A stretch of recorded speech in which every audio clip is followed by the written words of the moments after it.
Hello दोस्तों, हम जानते हैं महादेवी वर्मा का जीवन परिचय। तो दोस्तों ऐसा होता है कि इनका जीवन परिचय बोर्ड पेपर में हर एक बार आता है। ऐसा किसी भी साल नहीं गया हो जो बोर्ड पेपर में नहीं आया हो। तो इसलिए दोस्तों हम पढ़ेंगे महादेवी वर्मा का जीवन परिचय। तो दोस्तों जीवन परिचय।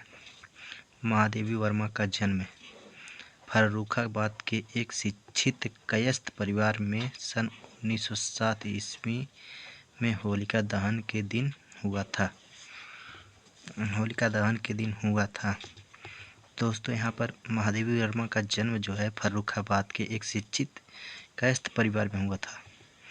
तो दोस्तों खास करके इनका कहाँ पर जन्म हुआ था और किस जगह हुआ था और किस परिवार में हुआ था ये जानना ज़रूरी है, और किस दिन हुआ था ये भी, क्योंकि इसी के रिलेटेड बोर्ड पेपर में लिखना रहता है। अगर मान लो पूरा आपको नहीं याद रहे तो इतना मुख्य बातें ही आप बता सकते हैं।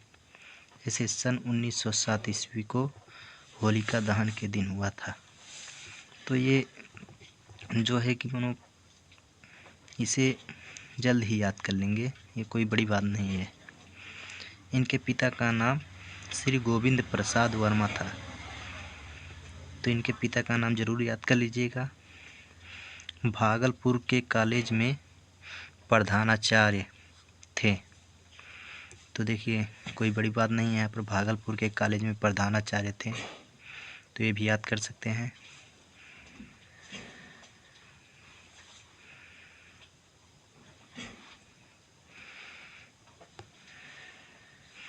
इनकी माता का नाम हेमरानी था। तो देखिए दोस्तों इनकी माता का नाम भी याद कर लीजिएगा, ये भी एकदम मुख्य इम्पोर्टेंट है। इनकी माता परम विदुषी तथा धार्मिक महिला थी एवं नागा ब्रजभाषा के एक अच्छे कवि थे। सितंबर 1987 ईस्वी को इस महान लेखक का स्वर्गवास हो गया। तो दोस्तों इनकी मृत्यु का दिन भी याद कर लीजिएगा, सितंबर 1987 को स्वर्गवास हो गया। अब इनके हम साहित्यिक परिचय के बारे में जानेंगे।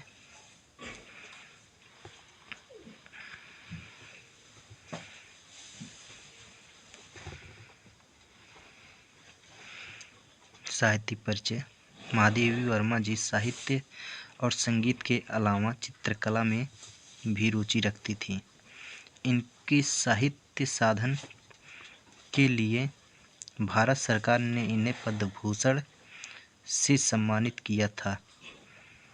तो दोस्तों देखिए महादेवी वर्मा जी साहित्य और संगीत के अलावा चित्रकला में भी रुचि रखती थी। तो यहाँ पर दोस्तों कोई बड़ी बात नहीं है कि आप याद कर सकते हैं, थोड़ा कोशिश करेंगे तो याद हो जाएगा।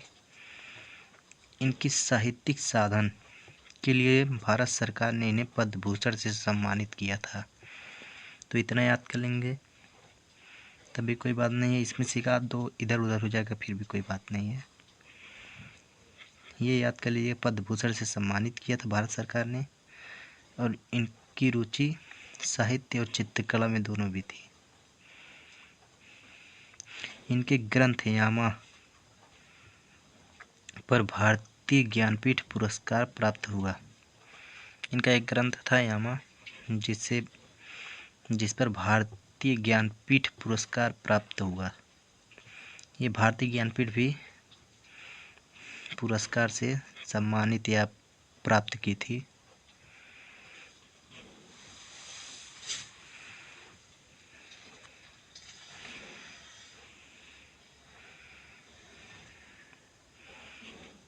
पर इन्हें आधुनिक युग की मीरा भी कहा जाता है। तो दोस्तों ये आधुनिक युग की हम लोगों ने मीराबाई के ज़रूर कहानी या कारनामे या चर्चे ज़रूर सुने होंगे। तो इन्हें मतलब इस युग के मीरा कहा जाता है। इनके काव्य में वेदना की प्रधानता है। इनका काव्य जो है वो वेदना हित यानी प्रधानता है। इनकी कृतियाँ के बारे में जानेंगे। महादेवी जी प्रमुख कृतियाँ इस प्रकार है।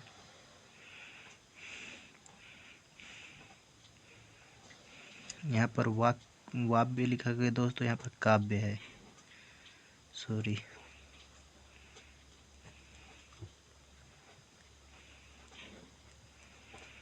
तो काव्य निहार रश्मि, नीरजा, सांदगीत, दीपशिखा, यामा आदि इनकी कृतियाँ जो है इतना है। फिर इनकी गद्य रचनाएं देखेंगे दोस्तों।